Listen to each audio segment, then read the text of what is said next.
हे काय उत्तर देतात इकडे? हा काय आंतरराष्ट्रीय विषय आहे का की गोलमेज टेबलावरती देऊन तो सोडवायचा आहे? आता त्याच्यामध्ये बांगलादेशी मुलगी नव्हती सापडली, आता त्यांच्याचकडनं उत्तर घ्यायचं आम्ही.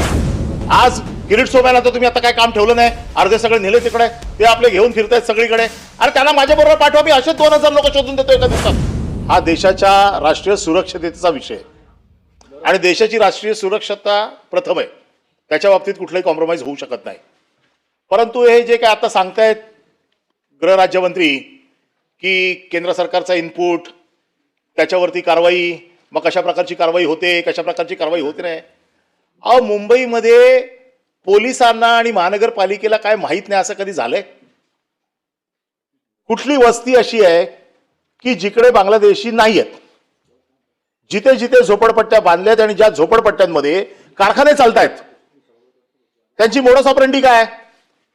की झोपडपट्टीमध्ये, सगळ्या झोपडपट्ट्या मुंबईतल्या बघा, वरचा खालचा माळा मालक राहतो, वरचे 2 माळे हे भाड्याने देतो, दुसऱ्या माळ्यावरती कारखाना, मग तो कारखाना कपड्याचा असेल, तो कारखाना जेम्स अँड ज्वेलरीचा असेल, तो कारखाना वेगवेगळ्या हँडमेड असेल, जरीचा असेल, हे सगळे इमिटेड ज्वेलरीचे असतील, हे सगळे कारखाने वेगवेगळ्या मुंबईमध्ये वस्त्यांमध्ये आहेत आणि तिथेच सगळे बांगलादेशी कामगार आहेत. हे काय पोलिसांना माहित नाही? हे काय महानगरपालिकेला माहित नाही? आय कार्ड तपासू, आधार कार्ड तपासू, हे तपासू, तिकडचे काय दलाल माहित नाहीत?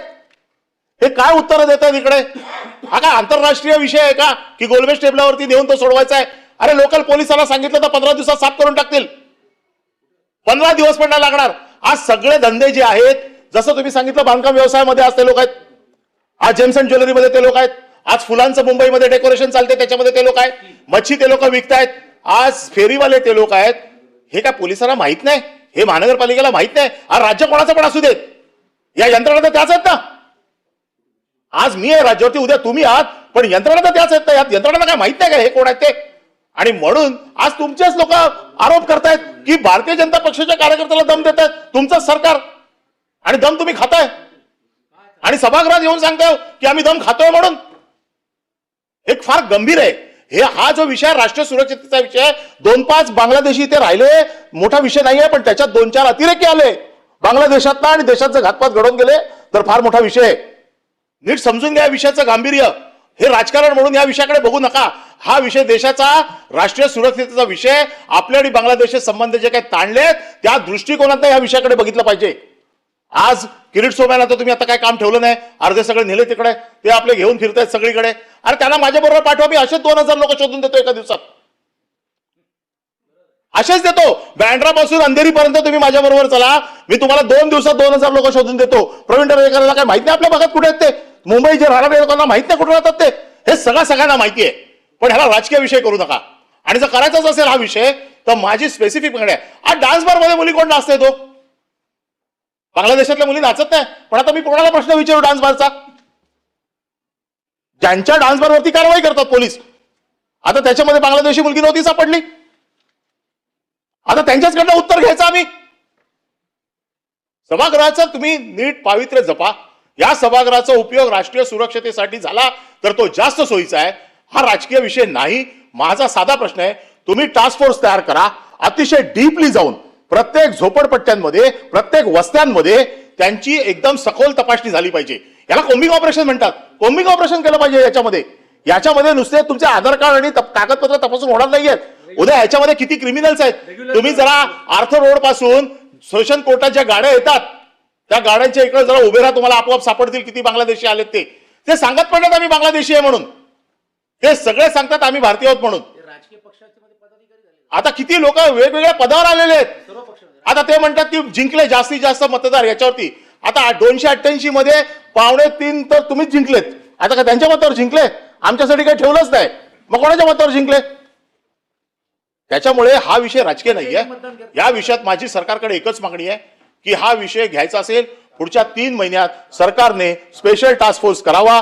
त्या टास्क फोर्सच्या माध्यमातून जेवढ्या झोपडपट्ट्या आहेत मुंबईतल्या, मुंबई असेल, मीरा रोड असेल, ठाणा असेल, कल्याण डोंबिवली असेल, आता सगळं हळूहळू तरी मुंबईच्या बाहेर हातपाय पसरायला सुरुवात केलेली आहे.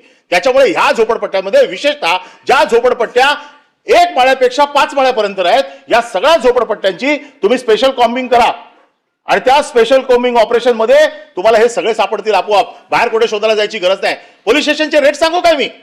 प्रत्येक माणसाच्या पाठी दलाल किती पैसे देतो ते? महानगरपालिकेचे रेट सांगू काय मी?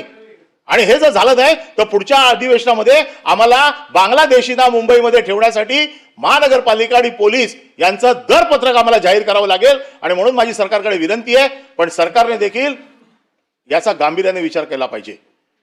केंद्र सरकार भिंती बांधणार, कुठे भिंती बांधणार तुम्ही? भिंतींसाठी तुम्ही फंड आणताय, या भिंती बांधणार कुठे? मुंबईमध्ये कुठे अशी भिंत आहे की जिथे बांधली तर बांगलादेशी येणार नाही? आता तर दादरमध्ये ताईंनी सांगितलं की दादरमध्ये बांगलादेशी आहे, भिंत बांधणार कुठे तुम्ही दादरमध्ये? प्रश्न नाही, प्रश्न तर विचारतोच आहे, पण प्रश्न कोणाला विचारायचा हा प्रश्न आहे. प्रश्न ज्यांना विचारतोय त्यांनी देखील मनाचा आता मोठेपणा दाखवला पाहिजे. त्यांच्याकडनं पण अशी कुठली कृती नाही झाली पाहिजे ज्याच्यामुळे या विभागात त्यांना प्रश्नाला उत्तर देताना त्याला देखील 10 वेळा विचार करायला पाहिजे की मी फार स्वच्छ मनाने आणि साफ मनाने प्रश्नाचं उत्तर देतोय.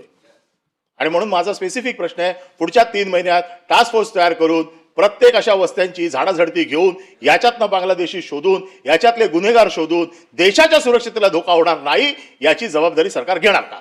माननीय सदस्य अनिलजी परब यांनी जो प्रश्न उपस्थित केला आहे, मी मगाशीच सांगितलं की आपण प्रत्येक पोलीस स्टेशनमध्ये आपण एक प्रमुख अधिकाऱ्याच्या अंडर आपण 5 कर्मचारी अशा आपण टीम्स आपण ऑलरेडी नेमलेल्या आहेत.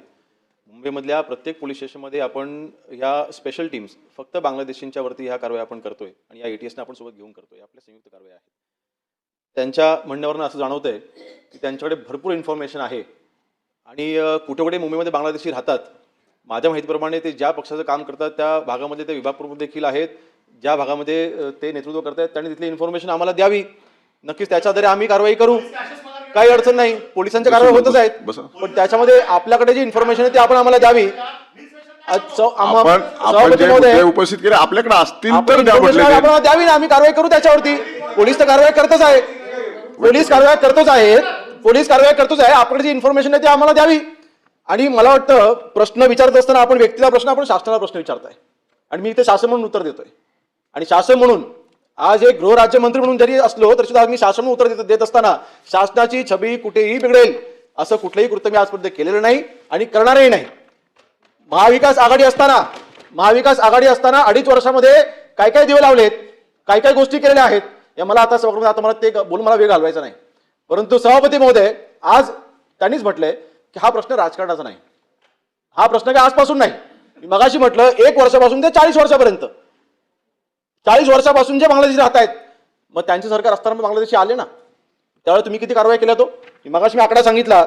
2021 ला ज्यावेळेस इथे कारवाई चालू होत्या फक्त 109 बांगलादेशात तुम्ही हद्दपार केलेला आहे. तुमचंच सरकार होतं ना, तुमचेच मुख्यमंत्री होते, तुमचेच मुख्यमंत्री. त्यावेळेला कारवाई देखील मग कमी का होत्या?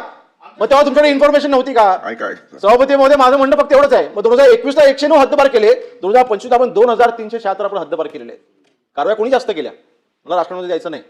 परंतु ह्या कारवाई करत असताना आज आमच्या अंडर असलेला पोलीस विभाग अतिशय तत्परतेने काम करते. ह्याच्यामध्ये अर्थातच नागरिकांचं देखील सहकार्य लाभणार आहे. मी मगाशी म्हटलं इन्फॉर्मेशन बेस्ड आपण ह्या कारवाई करतोय. दिसला समोर आणि त्याला बांगलादेशी वाटला आणि पाठवून दिला असं होत नाही ना. त्याला संशय आल्याच्या नंतर त्याचं डॉक्युमेंटेशन आपल्याला व्हेरीफाय करावं लागतं. आज तो आधार कार्ड घेऊन बसला पश्चिम बंगालचं.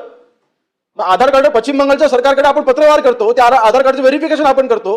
तरी सुद्धा आता केंद्र शासनामार्फत आपल्याला ज्यात मुभा मिळाला की गुन्हा दाखल केल्याशिवाय आपण कारवाई करू शकतो. आपण त्याच्यामध्ये काही आता मी कुठल्या आधारे आपण त्यांचं व्हेरिफिकेशन करतो की आपण ती खात्री पडतो. मी त्या गुप्त माहिती मी आता इथे फ्लोरवरती मला मी बोलू इच्छित नाही, पण खासगी नक्की आपल्याला सांगेन. परंतु आपल्या ज्यावेळेला यांची खात्री पडते की ही व्यक्ती बांगलादेशी आहे, आपण थेट त्याला आपण BSF आपण ताब्यात देतोय. आणि ह्या सर्व कारवाया मला वाटतं मागचा आपण रेकॉर्ड जर का पाहिला तर मागच्या 4-5 वर्षामध्ये ज्या कारवाया होत आहेत त्या अतिशय अग्रेसिव्हरित्या आपण तत्परतेने करतोय.